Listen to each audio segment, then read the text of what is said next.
My husband emptied our bank account and left me for his coworker. All you do is complain and cry. She makes me feel alive, he said while tossing my birthday cake in the sink. I stayed quiet. 6 days later, his face was on every news channel. My name is Aria, and I lived, in Aurora, Illinois, just about 45 minutes west of Chicago. The kind of place where you know your neighbor's dog's name but not their last name. It's comfortable, familiar.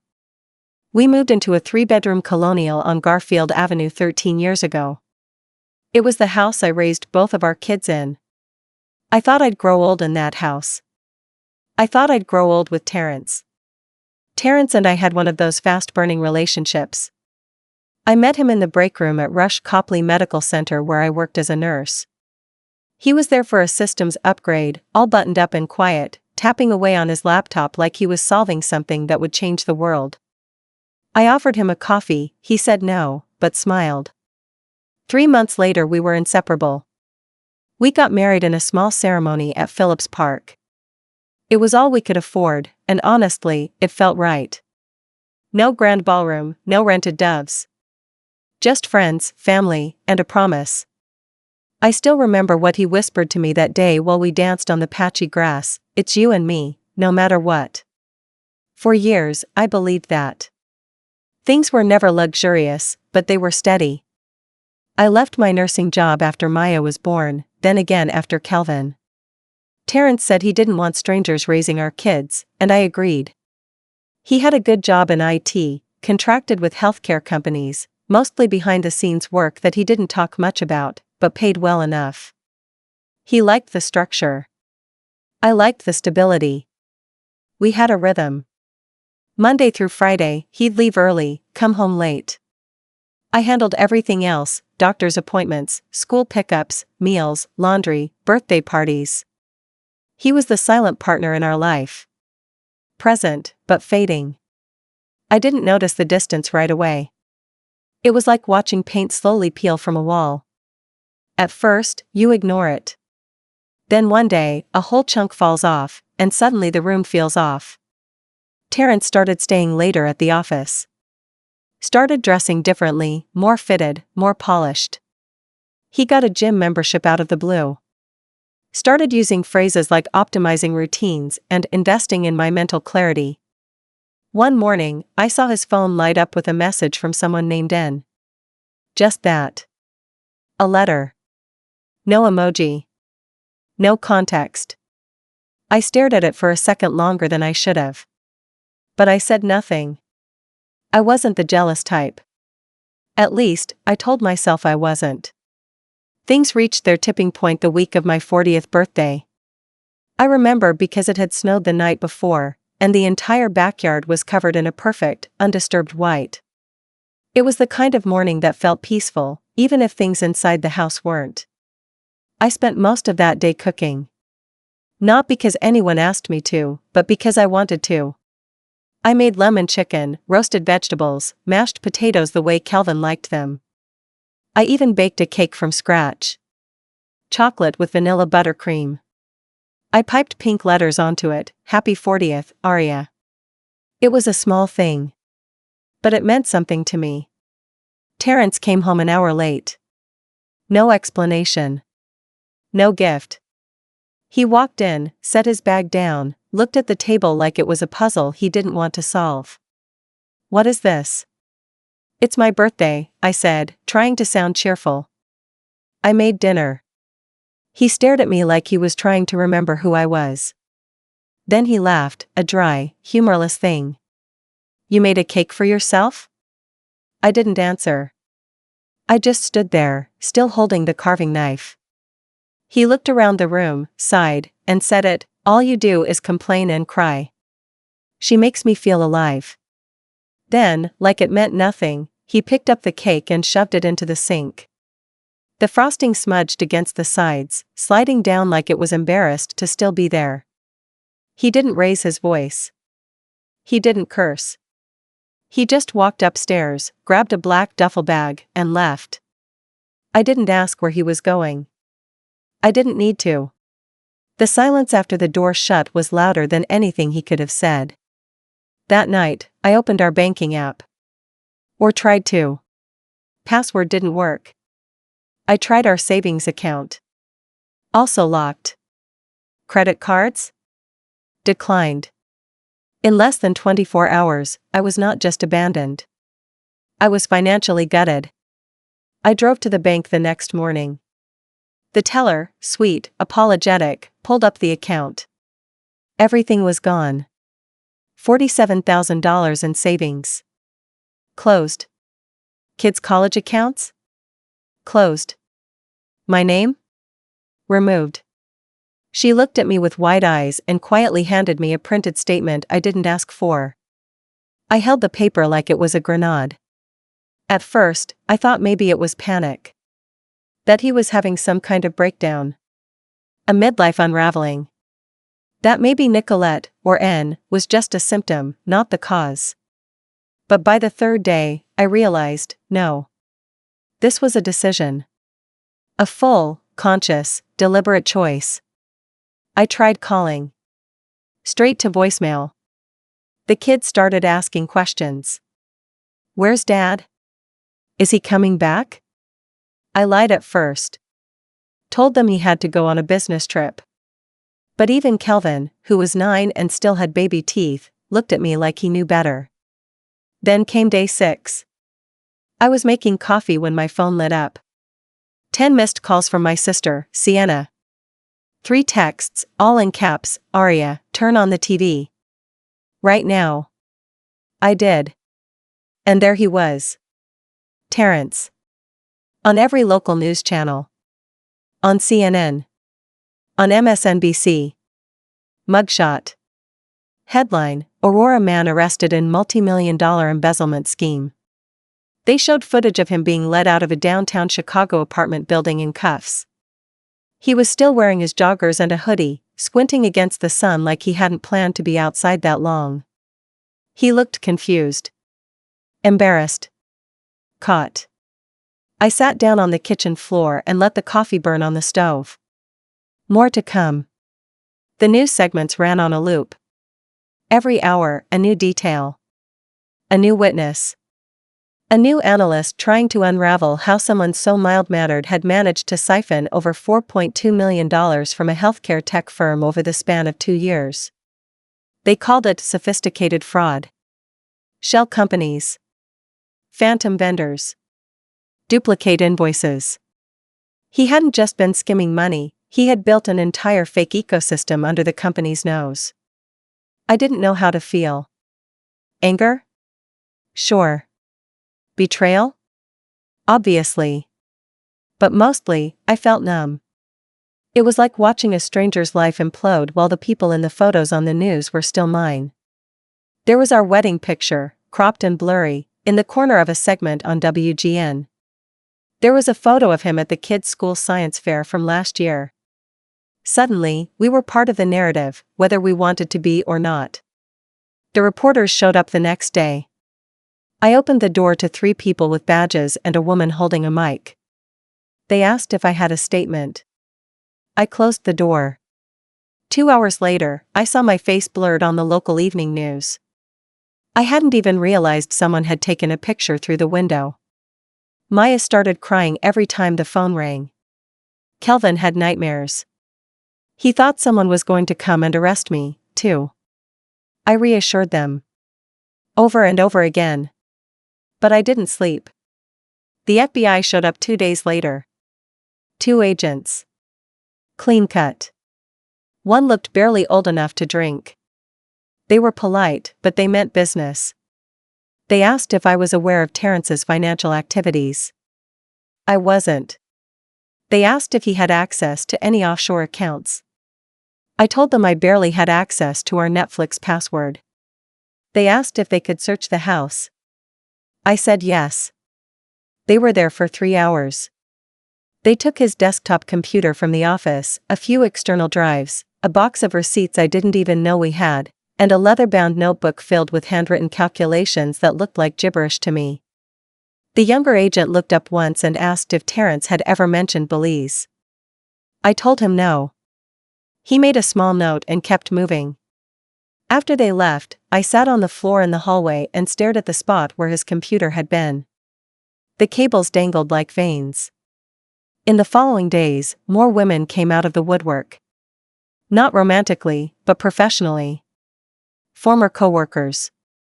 Interns. An HR rep who had filed a quiet complaint about him 2 years ago that was swept under the rug. The story spread fast on LinkedIn and Reddit.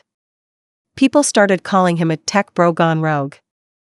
There was even a podcast episode about the case titled The Family Man Fraudster. I couldn't go to the grocery store without feeling eyes on me.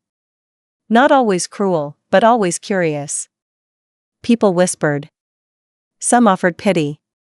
Others offered unsolicited advice. My cousin's friend sent me a link to a YouTube tarot reader who claimed Terrence's arrest was written in the stars. I deleted the message. Maya's best friend's mom stopped returning my calls. Kelvin's piano teacher quit, saying she needed to step away from the chaos. The kids were heartbroken. I wanted to scream. The worst part wasn't even the news or the public fallout. It was the silence from him. Not a word. Not a text. Not an apology. He knew what he did. He knew what he left me with. And he just disappeared behind bars. I eventually got a call from his court-appointed lawyer. He wanted to know if I planned on attending the arraignment. I said I didn't know. I went. I wore the same navy dress I wore to my grandmother's funeral. It felt appropriate. I sat in the back row of the courtroom. The benches were hard, the air stale. A few people turned to look at me, but no one said anything. When they brought him in, cuffed and hollow-eyed, I barely recognized him. Terrence had always kept himself neatly put together.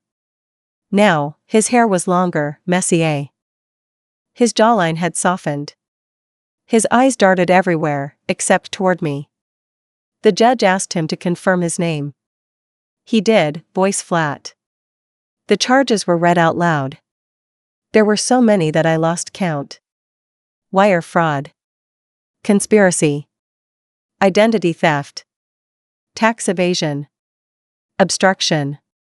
It kept going. His plea? Not guilty. I almost laughed. Not because it was funny, but because it was pathetic. The hearing ended quickly. The judge denied bail, citing flight risk. I didn't stay to watch him be escorted out. I slipped out the back door before anyone could stop me. On the way home, I pulled into a CVS parking lot and cried until my chest ached. I wasn't just mourning my marriage. I was mourning the person I thought I had known. The life I thought I had. The version of our story I used to tell at dinner parties, the one with the cute meet cute and the 2 kids and the steady job. Gone. I got a letter from him 2 weeks later. Handwritten. 10 pages long. I didn't open it right away. It sat on the kitchen counter for 3 days before I finally took a knife and slit the envelope. He started by saying he was sorry. Not for leaving. Not for the affair. Not even for the fraud. He was sorry for how things ended. As if we were an email thread that went cold. He said he never intended to hurt me. That Nicolette left him the moment she realized the FBI was involved. That he hadn't planned to drain our savings, but things escalated. That he thought he could fix it before it all exploded. He said he missed the kids. That prison was waking him up. That maybe he was meant to be caught. He asked if I'd ever consider letting him write to Maya and Kelvin. I didn't write back. Instead, I called a lawyer. Not for him. For me. I needed to protect what little was left. He may have robbed his company, but he'd also robbed me, of time, of trust, of my sense of stability. And the thing is, when someone lights your life on fire and walks away, you don't rebuild the same house. You build something new. Something better. More soon. It took a while before the media moved on. After the initial firestorm, the news cycle found fresher meat. Another politician scandal, a missing person case, a celebrity breakup. Terrence's story faded into a background hum, a reference point for people who once knew us. Remember that guy from Aurora who stole millions? Yeah, his wife was the one who stayed silent through it all. That's what they said about me. I stayed silent. They didn't see me losing 10 pounds from stress and sleepless nights. They didn't see me sifting through bank statements and legal documents at 2 a.m. while the kids slept. They didn't hear Maya screaming into her pillow because her best friend's mom didn't want her coming over anymore. They didn't sit beside Kelvin in the middle of the night when he asked, quietly, if Daddy was going to die in jail. I wanted to scream. But I didn't. Because someone had to stay calm. I eventually sold the house. There was no choice, really. Between the foreclosure warnings and the unpaid bills, keeping it felt more like stubbornness than survival. I packed up our lives in silence, one room at a time. I left the lemon tree Terrence had planted in the backyard our second year there. I didn't have the energy to dig it out. We moved into a modest 2-bedroom rental on the edge of Naperville. The kind of place with beige carpets, creaky floors, and a neighbor who smoked on the balcony. But it was safe. Quiet. No ghosts. The kids adjusted faster than I expected. Maya started journaling, filling notebook after notebook with stories and poems that were surprisingly dark for a 14-year-old. But I let her. Writing helped her process what I couldn't always explain. Kelvin asked for a telescope. I said yes. I got a job again. Back to nursing, though I had to recertify. I started part-time in the ER at Advocate Good Samaritan. Night shifts, mostly. The hours were brutal, but something about the chaos helped. It was a different kind of exhaustion, productive, purposeful. I wasn't just surviving. I was contributing. And I needed that. People at the hospital eventually learned who I was. A couple of nurses whispered at first, a few gave me sympathetic looks, but no one brought it up. And for that, I was grateful. The funny thing is, I got stronger. Not quickly, not in a Hollywood montage kind of way. But gradually. Like scar tissue. I stopped waiting for him to reach out again. I stopped checking for his name in the news. But then, 5 months after his arrest, I got a knock on the door. It was a woman I didn't recognize at first. Maybe late 20s, early 30s. Dressed in business casual, clutching a leather portfolio to her chest like it was a shield. Her name was Selena. She was a junior investigator working with the bankruptcy trustee assigned to Terrence's case. Apparently, there was still money missing. Over $600,000 that hadn't been accounted for. And the trustee was now combing through every piece of Terrence's life, including ours, to find it. She asked if I had any offshore accounts, if Terrence had left anything with me, if I'd noticed any strange behavior. I almost laughed. I found out he emptied our kids' college funds the same day he dumped a cake in my sink and left, I told her. Does that count as strange behavior? She apologized, said she had to ask, that it was part of her job. She handed me a business card and a few documents. Asked me to sign a statement verifying my non-involvement. I did. Before she left, she paused at the door. I know this probably doesn't mean much, but I've read all the case notes, she said. What he did? You couldn't have known. You couldn't have stopped it. I didn't respond. But I appreciated the attempt. Later that night, I pulled out a shoebox from the top of my closet. Inside were the leftover letters Terrence had sent from prison. I hadn't read most of them. I couldn't. I opened one at random. In this one, he told me about the prison library. Said he was reading self-help books and philosophy, and that it was changing how he saw the world. He said he thought about us every day. That he still dreamed about the backyard and the smell of my rosemary chicken. That maybe one day, when this was behind him, he hoped we could sit down and talk. I tore it in half. Slowly. Deliberately. Then I did the same to the others. I wasn't angry anymore. Just done. A few weeks later, Maya brought home a school project. She had to do a presentation on resilience. She chose me as her subject. She stood in front of her class and talked about how her mom went back to work, found a new home, and held the family together when everything was falling apart. She didn't mention Terrence by name. Just said her dad made some bad choices and disappeared. I cried in the car after dropping her off that morning. But it wasn't grief. It was something closer to pride. I started cooking again. Nothing fancy, just the stuff I used to make before I lost my appetite. Maya started helping. Kelvin, too. Sunday nights became our tradition. We'd play music, light candles, make real dinners. We even bought a cake once, just because. It wasn't anyone's birthday. We didn't eat it all. But we didn't toss it in the sink either. Then, one night, I got a call from an unknown number. I almost didn't answer. But I did. It was Terrence's sister, Marina. We hadn't spoken in months. She sounded tired. She said their mother was sick. Late-stage lung cancer. Said Terrence wanted to know if I'd consider bringing the kids to see her before it was too late. I didn't say yes. I didn't say no. I told her I'd think about it. I hung up, stared at the phone, and let the silence stretch. More soon. I didn't call Marina back. Not right away. Instead, I thought. A lot. About what it would mean to see Terrence again, not just for me, but for Maya and Kelvin. About the risks of reopening old wounds that were just beginning to scar over. But then I thought about his mother.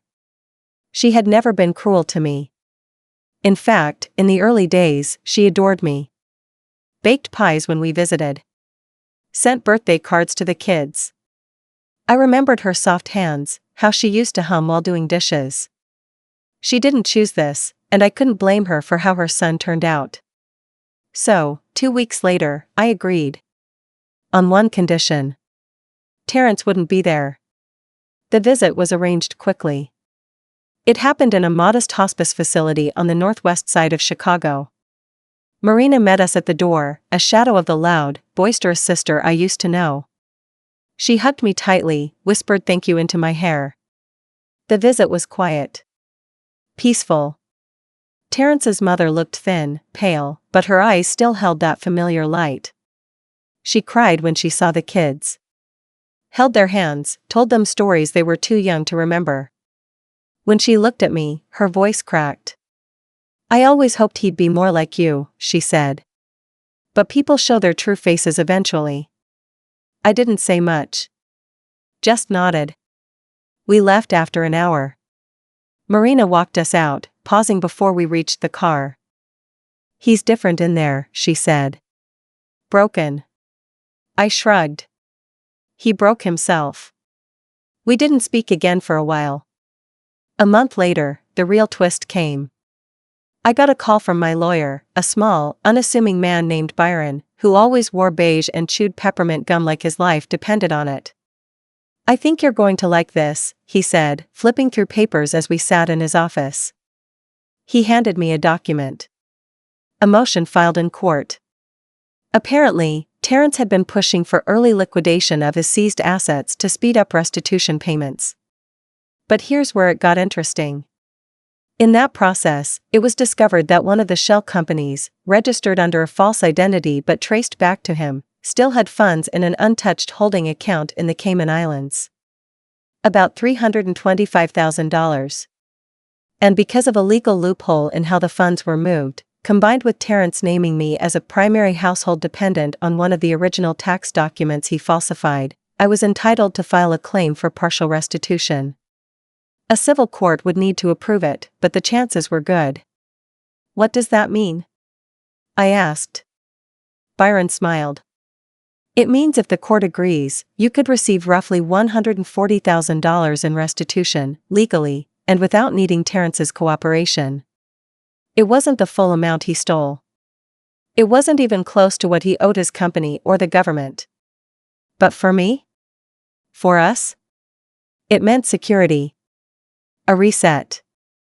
Justice, not through violence or vengeance, but through quiet, lawful reclamation. I nodded. Filed a claim. The hearing was held remotely. Terrence appeared on video from a secure facility. His face was leaner now. Eyes sunken, hair buzzed short. He looked older than his 46 years. When the judge asked if he had any objection to the funds being released to me, he paused. Then said, "No, Your Honor. She deserves it." It was the first time I'd seen him take responsibility for anything. After the ruling, Byron turned to me. He knows he's not getting out early. This was probably his version of making peace. But I didn't care what it meant to him. Because for the first time in almost 2 years, I had leverage. Not over him, but over my own life. I used part of the money to buy a small condo in downtown Naperville. Nothing huge, but it was ours. I put the rest into savings, back into college funds, into emergency accounts. Into freedom. I also started writing. It began as journaling, but quickly turned into something more. I wrote the whole story, from beginning to end. Every betrayal. Every twist. Every quiet victory. Then, with encouragement from a colleague at the hospital, I submitted it, anonymously, to a well-known true crime storytelling platform online. Within a week, it went viral. Tens of thousands of views. People from all over sent messages of support. Some had been through similar betrayals. Others just wanted to tell me I was strong. And then came the book offer. A small publisher based out of Chicago reached out. They loved the rawness. The pacing. The message, that survival doesn't have to be loud to be powerful. They wanted to call it Quiet Fire. I said yes. 1 year after Terrence's arrest, I stood in the same Jewel-Osco that had once declined my card. This time, I bought a cake. Chocolate. With thick vanilla frosting. But I didn't write anything on it. It didn't need words. The cashier smiled and asked if it was for a birthday. No, I said, smiling. It's for a beginning. Terrence still writes. I never write back. But I let Maya and Kelvin decide for themselves. Maya chooses silence. Kelvin writes short, polite letters. He's kind, but distant. I don't interfere.